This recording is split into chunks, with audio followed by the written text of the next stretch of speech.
అప్పుల ఊబిలో కూరుకుపోయిన ఆంధ్రప్రదేశ్ లో అభివృద్ధి దిశగా ముందుకు సాగాలంటే లడ్డూ రాజకీయాలకు స్వస్తి పలకాలని పౌర సంస్థలు కోరారు. విజయవాడ దాసరి భవన్ లో రాష్ట్ర రాజకీయాలు చట్టబద్ద పాలన అనే అంశంపై నిర్వహించిన చర్చాగోష్ఠిలో పలువురు వక్తలు ఈ అంశాన్ని ప్రస్తావించారు. జనచైతన్య వేదిక రాష్ట్ర అధ్యక్షులు వల్లంరెడ్డి లక్ష్మణరెడ్డి అధ్యక్షతన జరిగిన ఈ కార్యక్రమంలో మాజీ special chief secretary doctor PV Ramesh మాట్లాడుతూ రాష్ట్రం సుమారు 16 లక్షల కోట్లు అప్పుల్లో ఉందని, ప్రతి పౌరునిపై భారీ రుణభారం ఉందని తెలిపారు. నేను ఒకరోజుసారి ఒక రాజ్యాంగ వ్యతిరేక చట్టాన్ని తయారు చేసినప్పుడు ప్రభుత్వం నేను చెప్తే, రాజ్యాంగం ఎందుకు మనకి ఇంత అధికారం ఉన్నప్పుడు ఇంతమంది మనుషులు ఉన్నప్పుడు అన్న. అంటే ఈ యొక్క ఆలోచన అంటే రాజ్యాంగ ప్రకారం పనిచేస్తామనే ఒక అధికారంలోకి వచ్చి ప్రమాణం చేసి రాజకీయం నిర్దేశించిన సూత్రాల ప్రకారం పరిపాలన సాగించవలసిన విధానానికి పూర్తిగా వ్యతిరేకంగా పనిచేయడం. అంటే ఇది ఒక పార్టీ ఇంకొక పార్టీ అని కాదు, ఇదంతా కూడా ఒక కలుషితమైనటువంటి వాతావరణం. దీంట్లో ప్రజల పాత్ర ఒక ప్రేక్షక పాత్ర అయిపోయింది. 5 సంవత్సరాలకు ఒకసారి మనం ఓట్లు వేయడం, ఓట్లు వేసినప్పుడు కూడా ఆ డబ్బులు 4,000, 5 కొంతమంది 5,000 తీసుకున్నారంట, కొంతమంది 6,000 కూడా తీసుకున్నారంట. డబ్బు తీసుకుని అంటే ఓట్లు అమ్మేసి ఓట్లు వాళ్ళు కొనుక్కొని మనమేమో మనం ఓట్లను నమ్మేసి. అందుకే ఒక పెద్ద రాజకీయ నాయకుడు నాతో ఏం చెప్పేవాడు, వీళ్ళు ఓటర్లు కూడా కాదు, వీళ్ళు ఓట్లు మాత్రమే అని.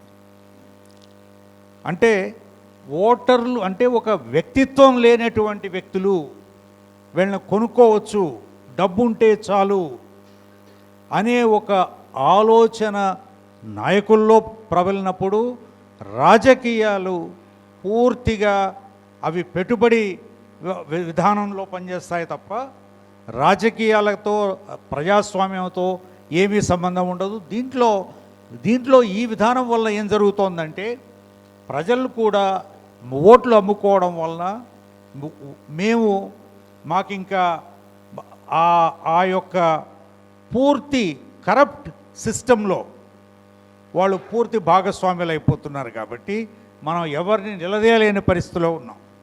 ఒక సీఎంగా ఉన్న వ్యక్తి పూర్వపరాలన్నీ చూసి వచ్చినటువంటి రిపోర్ట్స్లో ఒక కంక్లూజివ్ ఎవిడెన్స్ ఉందా లేదా? ఈవెన్ నేను ఎన్డీడీబీ రిపోర్టు గురించి మాట్లాడాను. ఎన్డీడీబీ రిపోర్ట్ ఏమిచ్చింది? పాసిబిలిటీస్ ఇచ్చిందా? కంక్లూజివ్ ఎవిడెన్స్ ఇచ్చిందా? అది తెలియదా మీకు? అసలు ఈ చర్చ స్టార్ట్ చేసిందే మీరు కదా. యానిమల్ ఫ్యాట్ అనే పదం వాడిందే మీరు కదా. అది అవసరమా ఈ ప్రజలకు? ఈరోజు ఏమంటారు, సిబిఐ జంతుకోవు లేదని ఎందుకు చెప్పిందంటే భక్తుల మనోభావాలు దెబ్బతింటాయని చెప్పింది అని అంటున్నారు. ఒకవేళ అదే నిజమైతే వారికి ఉన్న విజ్ఞత మీకు లేదా? భక్తుల మనోభావాలు దెబ్బ తినకూడదు, వాళ్ళు ఇబ్బంది పడకూడదు అన్న జ్ఞానం కానీ వారి ఎడల శ్రద్ధ కానీ మీకు లేదా? వాడు ఎలా పోయినా పర్వాలేదా? మీ మాట గెలవాలా? మీ వాదన నిలబడాలా? మీకు రాజకీయ ఆధిపత్యమే కావాలా? జనం అవసరం లేదా? జన మనోభావాలు అవసరం లేదా? భక్తుల మనోభావాలు అవసరం లేదా? అసలు ఈ రాష్ట్రంలో అవసరం లేని అంశం మీద చర్చ పెట్టి ఈరోజు శాంతి భద్రతలకు విఘాతం కలిగేటువంటి పరిస్థితిని తీసుకొని వచ్చి రాష్ట్రంలో చట్టబద్ధమైనటువంటి రాజ్యాంగబద్ధమైనటువంటి పాలన కాకుండా అరాచక పాలన జరగడానికి ఆజ్యం పోసిందే మీరు. జనం ముందుకు వచ్చి క్షమాపణ చెప్పండి. Please apologize. ఇంతవరకు మీరు ఒక్కసారి అపాలజీ చెప్తే అక్కడితో మ్యాటర్ క్లోజ్ అయిపోద్ది. మిగిలినటువంటి అంశాల మీద మనం దృష్టి పెట్టవచ్చు, డెవలప్మెంట్ మీద మీరు దృష్టి పెట్టవచ్చు. కాబట్టి ఈ సభ నుంచి మేము మిమ్మల్ని కోరేది ఏమిటంటే, ముఖ్యమంత్రి అయినా ఉప ముఖ్యమంత్రి అయినా ముఖ్యమైన మంత్రి లోకేష్ గారినైనా మేము కోరేది ఒకటే, మీరు రాష్ట్ర ప్రయోజనాలపై శ్రద్ధ పెట్టండి. మీడియా వాళ్ళకి ఈ రాష్ట్రంలో ఒకవైపున ఎంత పెద్ద ఎత్తున అంటే బాధపడతారు, లేకపోతే రేపొద్దున వేరే అంటారని చెప్పి అనుకోవాల్సినటువంటి అవసరం లే. ప్రజాస్వామ్యానికి 4 సౌదాలని మనం చెప్తున్నాం. అందులో 4th ఎస్టేట్ మీడియా. ఈరోజు మీడియా ఈ రాష్ట్రంలో ఏ సమస్యలు లేనట్టు ఏ సమస్యలు లేనట్టు ఇదే ప్రధానమైనటువంటి సమస్యని చెప్పి భావించేటువంటి పద్ధతుల్లో లడ్డు లడ్డు లడ్డు అని చెప్పేసి లడ్డు చుట్టూ రాష్ట్ర రాజకీయాలను తిప్పుతూ ఉన్నారు తప్ప నిన్న పార్లమెంటులో ప్రవేశపెట్టేటువంటి బడ్జెట్ కానీ లేదా మన భారత ప్రభుత్వం అమెరికాతో చేసుకున్నటువంటి యుఎస్ డీల్ కానీ ఆ డీల్లో ఆర్థిక అంశాలకు సంబంధించి ఎగుమతులు దిగుమతుల్లో భారతదేశం ఏ స్థాయిలో నష్టపోతుందన్నటువంటి అంశాలకు సంబంధించి కానీ జరగకుండా చర్చను అవలీలగా డైవర్ట్ చేసి మీకు ఇంతకు తప్పితే వేరే మార్గం లేదని చెప్పడానికి గజ్జల మల్లారెడ్డి గారు చెప్పారు, తెలుగునాట భక్తి రసం తెప్పెలుగా వారుతుంది, డ్రైనేజీ స్కీము లేక డేంజర్లో పడిపోయిందని చెప్పేసి భక్తిని పొర్లి ప్రవహించే పద్ధతుల్లో ఈరోజు ప్రయత్నం ఒకవైపున మీడియా చేస్తుంది. మీడియా చేస్తూ ఉంటే ఇంకా ఏమీ పనులు లేనట్టు చంద్రబాబు నాయుడు గారు, పవన్ కళ్యాణ్ గారు అండుకో అంతా కలిసి ఒక సపరేట్గా మీటింగ్ పెట్టుకొని ఈ రాష్ట్రంలో వెలుగొండ ప్రాజెక్టు లేదు, గాలేరు నగిరి లేదు, హంద్రీ నీవా ప్రాజెక్టు లేదు, రెండో దశ నిర్మాణాలు లేవు, దానికి బడ్జెట్ లేదు, ఇక్కడ రాష్ట్రంలో అమరావతికి డబ్బులు లేవు, పోలవరం ప్రాజెక్టు లేదు, నిర్వాసితుల సమస్య లేదు, ఏ ఒక్కటి లేదు. ఈ రాష్ట్రంలో ఆశాలు, అంగన్వాడీలు, మిడ్ డే మీల్స్, అదేవిధంగా సార్వత్రిక సమ్మె, రైతులు, కార్మికులు, వాళ్ళ హక్కులు, వాళ్ళ బాధ్యతలు, రైతు యొక్క ఆత్మహత్యలు ఏ ఒక్కటి లేకుండా మనం లడ్డూ పైన రాజకీయం చేద్దాం, రండి కూర్చుందాం.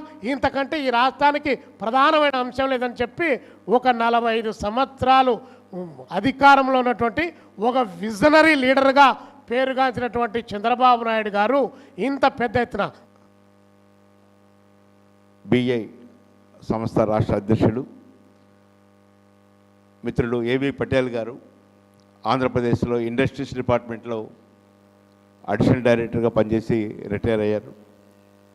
వివిధ సంస్థల నుంచి విచ్చేసిన పెద్దలందరికీ ముందుగా అభినందన తెలియజేసుకుంటున్నాను. ఈ సబ్జెక్టు మీదనే పరిమితమై మాట్లాడతారని ఆశిస్తున్నాను. ఈరోజు ఆంధ్రప్రదేశ్లో ఎమ్మెల్యే రాజ్యం కొనసాగుతూ ఉంది. పాలనా వికేంద్రీకరణ కానీ, అభివృద్ధి వికేంద్రీకరణ కానీ, స్థానిక సంస్థల అభ్యున్నత కానీ ఇవన్నీ పక్కకెళ్ళిపోయినాయి. ఎమ్మెల్యే ఆ నియోజకవర్గంలో ఏం చెప్తే అదే చట్టం, అదే వేదం, అదే అమలు. ఒకప్పుడు 2019లో ఆంధ్రప్రదేశ్లో సగటు ఎమ్మెల్యే యొక్క ఆస్తులు 28 కోట్లు ఉండేవి. 2019లో వారు ఇచ్చిన వివరాల ప్రకారం సగటున ఒక్కొక్క ఎమ్మెల్యే యొక్క ఆస్తి 28 కోట్లు ఉండేది. 2024లో మరలా గెలిచిన అభ్యర్థుల యొక్క ఆస్తుల వివరాలు సేకరిస్తే సగటు ఆస్తి 68 కోట్లు అయింది. అంటే 5 సంవత్సరాల్లో 68 కోట్లు అంటే దాదాపు 40 కోట్లు పెరిగింది. అంత పెరగడానికి కారణం ఎమ్మెల్యే రాజ్యం. ఆ నియోజకవర్గంలో ఇసుకంతా వారిదే.